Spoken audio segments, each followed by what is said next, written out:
Bonjour Alain. Bonjour. Alain, tu es auteur de science-fiction. Qu'est-ce que c'est que ce métier-là? Alors, auteur de science-fiction, en fait, je suis écrivain à l'origine de science-fiction et aussi de fantastique, on va dire, même parfois de fantasy. Et ben, c'est donc le principe, c'est d'essayer d'imaginer des univers futurs, mais qui résonnent au maximum avec le présent.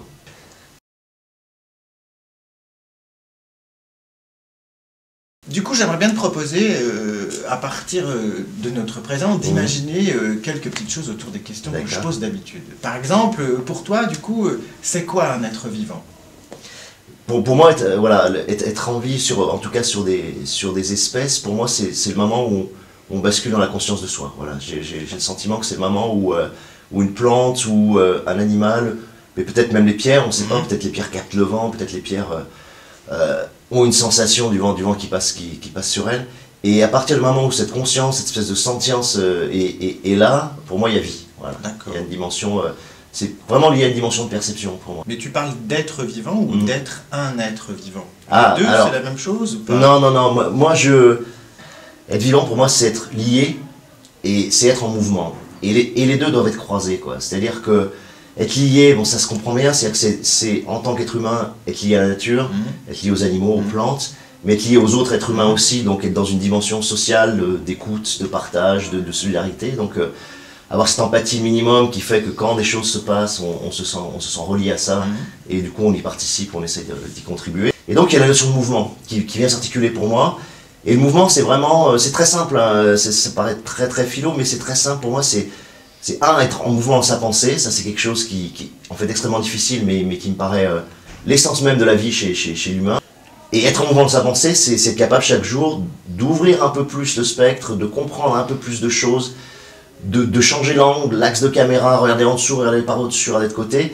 C'est-à-dire en fait cette faculté de bouger, voilà, de bouger sur ces axes de pensée et du coup de pas être dans de la pensée morte, quoi, voilà, dans la pensée morte répétitive. Donc ça c'est super important, mais ce mouvement aussi, pour moi, il doit être dans la perception, c'est-à-dire que c'est une façon de voir, c'est une façon d'écouter, c'est une façon de toucher, de sentir, de faire l'amour, etc., qui doit elle-même ne pas sombrer dans l'habitude d'être un simple mode de répétition, fatigue, habitude, routine, dans lequel on est programmé pour aussi, on est programmé pour ce type de répétition, c'est la familiarité, c'est des choses qui nous rassurent.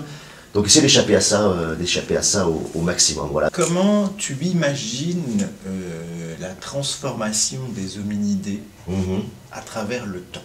Si on part d'aujourd'hui, même si on part du 20e et puis qu'on pousse vers le futur, parce que je trouve qu'il y a des évolutions très fortes, moi ce qui me fascine sur l'évolution de l'humain, c'est le côté... c'est le côté qu'on appelle anthropisation. C'est-à-dire que c'est cette idée que l'être humain génère un environnement autour de lui qui est de plus en plus humanisé, quoi, anthropisé. C'est-à-dire qu'il est de plus en plus à sa dimension, à son échelle, avec ses règles, avec des choses qui correspondent parfaitement à ce qu'on a besoin. C'est un monde climatisé, c'est un monde où on ne subit plus la pluie, on ne subit plus le vent, où on n'affronte plus les animaux sauvages, où on conjure la maladie, où on conjure la souffrance, etc. Donc tout ce qui veut porter atteinte à l'être humain dans sa constitution physiologique est conjuré. Et derrière, comme on n'a plus cette confrontation avec l'extérieur, on la réinvente à l'intérieur. Pour moi, c'est ça l'évolution de l'humain. C'est-à-dire que on crée virtuellement un monde, un nouvel environnement qui n'est plus à l'extérieur de nous, mais qu'on crée nous à l'intérieur de notre bulle supra-anthropisée, quoi. Et dans ce monde-là, à nouveau on se bat, à nouveau on fait des guerres, à nouveau on lutte contre des animaux, des monstres, des choses incroyables, mais on le fait à travers un monde virtuel qu'on a nous-mêmes recréé, quoi. Et donc, on le voit d'ailleurs en SF, j'adore, c'est que tu as parfois des personnages comme ça, ils sont juste la tête, tu as la colonne vertébrale, avec un paquet de fils, tu vois, genre Ghost in the Shell, etc. Et pour moi c'est l'image de ce qu'on est, de ce qu'on devient ou de ce qu'on est devenu, c'est-à-dire que la chair a été congédiée, la musculature a été congédiée, plein de choses qui étaient essentielles, à mon avis, dans le rapport du corps au monde, a été congédiée, et on se concentre sur le plus spécifiquement humain, parce qu'effectivement, c'est le facteur différenciant par rapport à beaucoup d'espèces, c'est, voilà, cette faculté à penser, cette faculté nerveuse à réagir extrêmement vite dans un univers extrêmement complexe, mais on se concentre là-dessus. C'est comme si on s'était rapatrié sur un tout petit axe de ce qu'on est, en oubliant, à mon avis, une dimension essentielle qui est le corps. Est-ce que tu crois que, pour le coup, par rapport à ce que tu me disais à l'instant, l'hominidé aurait pu évoluer autrement. En même temps, vu ce que tu viens de me dire, je me dis que non, mais... Si, absolument. Moi je crois qu'il y a eu des embranchements qui se sont joués peut-être à extrêmement peu de choses. Ouais. Donc il y a des choses qui, à mon avis, ont dépendu vraiment, à un moment donné, d'une dimension environnementale qui était un peu aléatoire. Et je me dis, on aurait pu développer comme ça, quoi. C'est-à-dire qu'on aurait pu être un cerveau comme ça dans l'eau avec une dimension tentaculaire et être des pieuvres, quoi, tu vois, être des pieuvres, et on aurait étendu notre domaine, notre royaume dans les fonds marins. Oui. On aurait peut-être justement poulpisé les choses en générant comme ça des sociétés de poulpes avec des grottes, voilà, en développant, en faisant des élevages de poissons ou de méduses qu'on aurait eu besoin de récupérer. On aurait eu la capacité à les laisser se reproduire, puis à les récupérer, etc. Mais il faudrait ce moment, ce passage de seuil, je dis, où il y a une mise à distance de l'environnement. Tu vois, il y a un moment donné où il se passe quelque chose qui fait que Sartre dit néantiser, par exemple, il dit on a la faculté de la conscience, c'est juste la faculté de néantiser le monde, on s'en poser une masse de néant entre nous et le monde, quoi, tu vois. Et c'est peut-être ça, quoi, c'est peut-être ce moment de la conscience où tout d'un coup, on a la capacité à mettre tout à distance.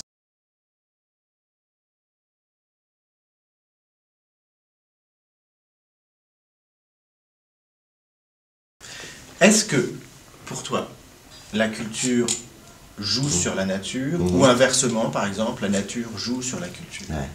Ah, évidemment, ouais. Les deux très fortement. Alors, explique-moi un peu ce que ça te raconte.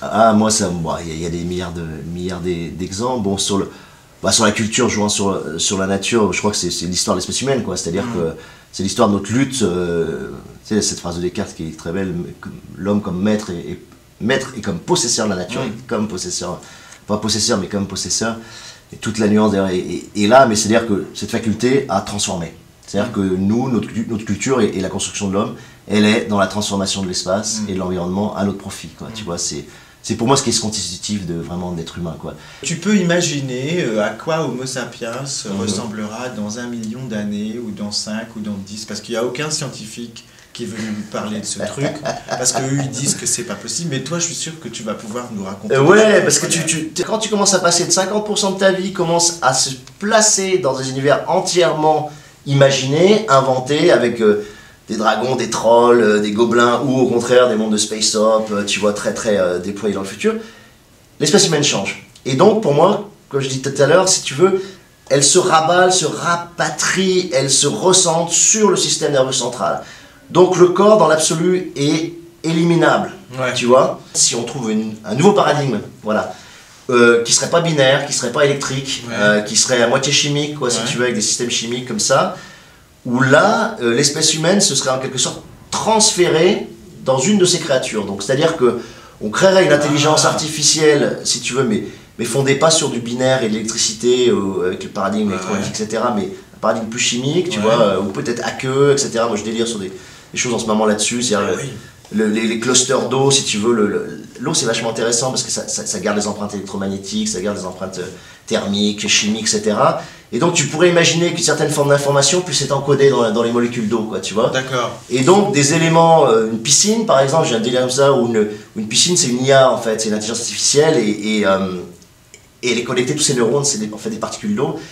Et donc l'être humain aurait transféré une grande partie de ce qu'il est, peut-être même mort, tu vois, son ADN, tout son ADN, etc. Donc ce serait une reformation d'un être humain complètement artificiel, mais encodé et capable d'une circulation de pensée. Donc ce serait l'être humain mais complètement externalisé sur sa créature. Un délire, ça peut être ça, voilà, ça peut être ça, c'est-à-dire on externalise complètement l'être humain dans autre chose, dans un artefact qu'il a lui-même inventé, où lui-même se débarrasse de tout ce qui n'est pas strictement nécessaire, garde que le facteur différenciant, et c'est le cerveau et les neurones, quoi, tu vois, et le réseau nerveux. Merci Alain. Merci Luigi.